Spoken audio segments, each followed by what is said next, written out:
Limitless podkastda xoş gəlmisiniz. Burada biz xarici təhsilin ən real tərəflərindən danışırıq. Qəbul prosesindən vizaya, həqiqi tələbələrin həqiqi təcrübələri ilə siz də tanış olun. Deməli bu gün Aysel Əbdüləzimova, zəhmət olmasa biraz özünüz haqqında bizə qısa informasiya verin. Xoş gördüm öncəliklə. Mən Aysel Əbdüləzimova, 20 yaşım var və Azərbaycan Dövlət İqtisad Universitetinin sabah qruplarının maliyyə ixtisasını bitirmişəm. Eyni zamanda ikili diplom proqramı ilə 1 il Fransanın Montpellier Universitetində oxumuşam.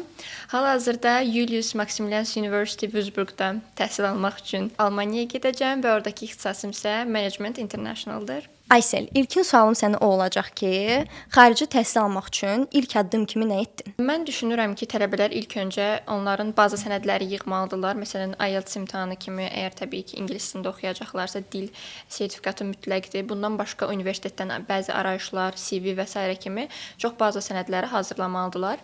Bundan başqa mən özüm xırda bir research da etmişdim ki, Almaniyadakı ümumiyyətcə universitetlər proses necə davam eləyir, mənə uyğundurmu? Orada oxuyan dostlarımdan, tanışlarımdan da soruşmuşdum və sonda qərar verdim ki, Almaniya mənim üçün çox uyğundur. Növbəti addım isə mənim üçün ən güclü təhsil şirkətini seçmək idi. Çünki bu yol daha çətin idi əslində bir baxımdan. Çoxlu konsultasiyalara gedirdi və s. və mən düşünürəm ki, bəli seçmişəm, Limitless-i seçmişəm. Ən güclü təhsil şirkəti mənim üçün budur. Xaricdə oxumaq üçün minimum nə qədər büdcə lazımdır səncə? Yəni bu təcrübəni artıq yaşamış bir tələbə olaraq ümumi Almaniya Avropa sayılır.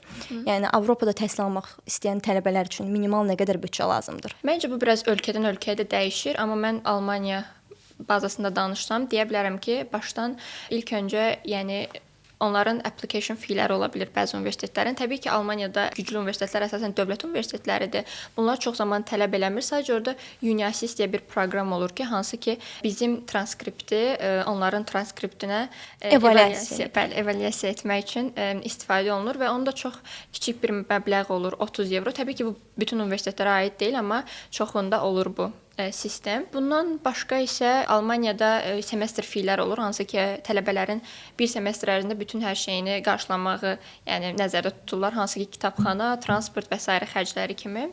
Və ən əsası Fintiba blok hesab ki, bu belə bir hesabdır ki, Almaniya bu 12.000 evro məbləğini sizdən götürür və özündə saxlayır. Sizə də aylıq olaraq bölüşdürüb verir və bu 1 illik bir proses olur. Sonda isə məncə viza rüsumunu deyə bilərəm mən ki, səfirliyə ödəməli olduğumuz viza rüsumu var.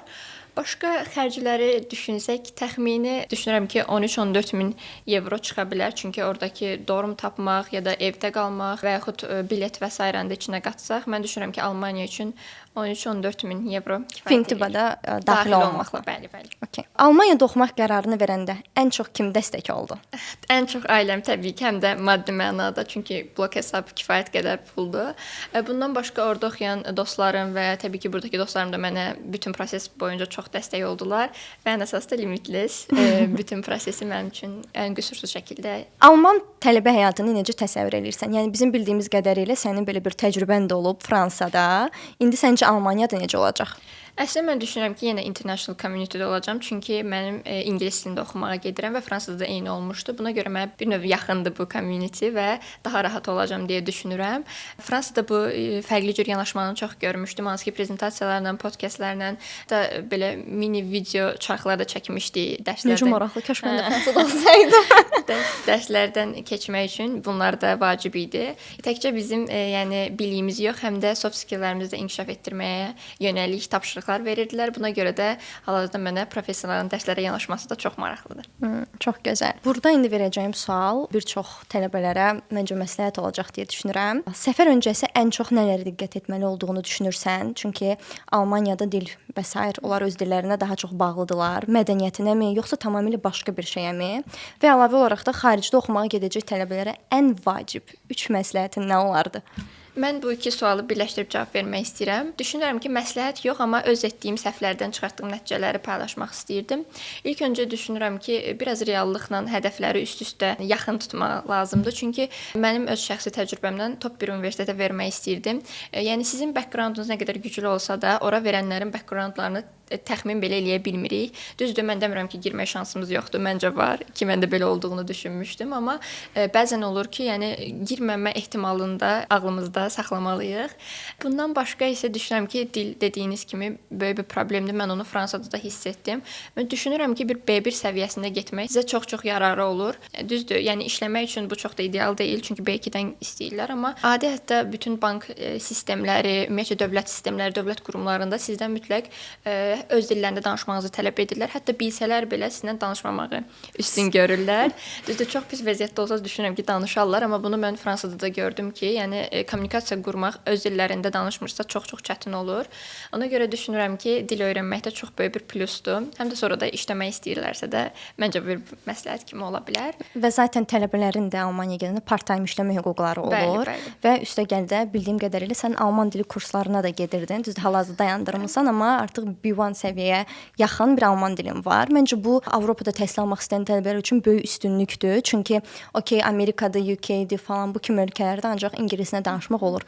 Ancaq Avropanın bəzi şəhərlərində həm iş tapmaq üçün, həm də kommunikasiya üçün öz dillərinə daha çox üstünlük verirlər. Yəni bu barədə də sən həqiqətən gözəl bir seçim eləmisən. Üçüncü olaraq demək istəyirdim ki, məncə gedəcəkləri universitetləri ya da ölkələri, şəhərləri öncədən araşdırsınlar. Orada oxuyan tələbələrlə, orada yaşayan insanlarla danışsınlar. Çünki qıraqdan çox gözəl top universitetləri çox maraqlı görsənə bilər, amma içdə işləri olmur. Bəzən çox-çox çətin olur tələbələr üçün. Çünki biz burdan gedəndə təkcə orada oxumağı hədəfləmirik, həm dil öyrənməyi hədəfləyirik, həm gəzmək istəyirik, həm yəni bunların hamısını birlikdə etmək top universitetlərdə biraz çətin olur. Çünki düzdür, bu sizin ixtisasınızdan da çox şey asılıdır, amma yenə də professorlar çətin keçir. Bəzən hətta professorlar asan keçir, amma sualları çox çətin qoyurlar test üçün. Buna görə məncə bunları da araşdırmaq çox vacibdir. Bəs səncə Azərbaycanda imtahan vermək daha çətindir universitetlərdə, yoxsa Fransada oxumusan da orada? Yəni hansında daha çox çətinlik var sənə görə? Mən düşünürəm ki, mən Azərbaycan sistemində daha çox öyrəşmişəm. Ona görə Azərbaycan mənə daha rahat gəlir, amma bunu deyə bilərəm ki, 1 il Fransada oxuyub qayıdandan sonra mən bizim artıq suallara çətinlik çəkirdim həqiqətən. Çünki əslində düşünürəm ki, məncə ikisinin də üstünlükləri və əksik tərəfləri var. Fransada daha çox prezentasiya üsulu ilə biz imtahanlarımızı verirdik və bu həmin saniyə sizə bir sual verə bilər, həmin saniyə onu cavablamalı ola bilərsiniz. Çalışa bilərsiniz, unuda bilərsiniz bəzi hissələri, amma bizim sistemdə yazılı, ən azından mən imtahanları vermişəm. Düşünürəm ki, bu daha rahatdır ki, öz fikrini daha tez toplaya bilirsən. Həyəcanlansan belə bir yerdən sonra həyəcanını üstəsindən gəlib, yəni yaza bilirsən. Amma mən düşünərdim ki, bizdəki imtahan sistemi daha çətindir deyə düşünürəm. Onlarda daha rahat keçmək olur. Bu arada sən sabah qruplarında oxuyursan və ingilis dilindədir sizdə tədris. Yəni ingilislə tədris almaq da səncə çətin deyil. Əksinə sizin üçün daha müsbətdir deyə düşünürəm. Həm dil sertifikatı almaq üçün, həm ümumi kommunikasiya üçün. Bəs öz real həyatında istifadə edirsən bu dili daha çox yoxsa? Açığı təbii ki, Fransadan və sair dostlarım var. Onlarla danışıqda çox istifadə eləyirəm. Sabah qrupları bitirən tələbələrin əslində B2 səviyyəsində ingilis dili olur və düşünürəm ki, bəli, bu mənə çox kömək elədi ki, adaptasiya üçün ingiliscə. Çünki adi başqa bir dilə keçəndə belə çox böyük termin problemi yaşaya bilər insan. Çünki terminləri Azərbaycanca öyrənib ingilis dilində orada keçmək çox çətin olardı. Düşünürəm ki, sabah qrupları mənə çox-çox kömək elədi bu yolda. Okay. Deməli, səncə Almaniyada oxumaq sənə gələcəkdə hansı qapılar aça bilər? Mən düşünürəm ki, əslində insan harda olursa olsun, Almaniyada, Bakıda və s. oxumaq ona çox-çox qapı aça bilər. Amma təbii ki, Almaniyada xaricdə təhsil almaq bəzi şirkətlər üçün 1-0 qabaqda olmaq deməkdir və bu sizi intervyu mərhələsinə kimi rahat gətirə bilər. İntervyudan sonra düşünürəm ki, bilik çox önəmlidir. Yəni burdakı əsas məsələ oxumaqdır biraz, amma təbii ki, xaricdəki təcrübə dediyim kimi sizi sadəcə yəni biliyə hazırlamır, həm də sizin bəzi soft skilllərinizi inkişaf etdirir. Buna görə özünü daha rahat ifadə edə bilirsən. Ən azından mən Fransada gələndən sonra bu tip podkastlarda və s. özümü daha rahat ifadə etdiyimi düşünürəm və ümumiyyətcə ictimaiyyət içində daha rahat çıxış etdiyimi düşünürəm. Belə deyək də, biraz da böyüyür insan. Yəni artıq tək yaşamağa başlayır, ailədən uzaq və hər şeyini artıq özü qarşılamalı olur, özü həll etməli olur. Biraz çətinliklər ola bilər. Bəs səncə viza prosesi necə keçdi Limitless-lə? Açığı mənim viza prosesim çox asan keçdi, çox rahat keçdi. Heç nə xəbərim olmadı. Bir dənə şəkil çəkdirəcəydim və bəzi tərcümə təsdiq sənədləri. Daha öncə də vizalarım olduğuna görə düşünürdüm ki, yəni çox da çətin viza verməyəcəklər, elə də oldu. Ona görə mən heç bilmədim necə oldu. Bir dənə şəkil çəkdirdim, sonra da getdim vizamı aldım. Proses boyu Limitless səni ən çox hansı məqamlarda dəstəklədi?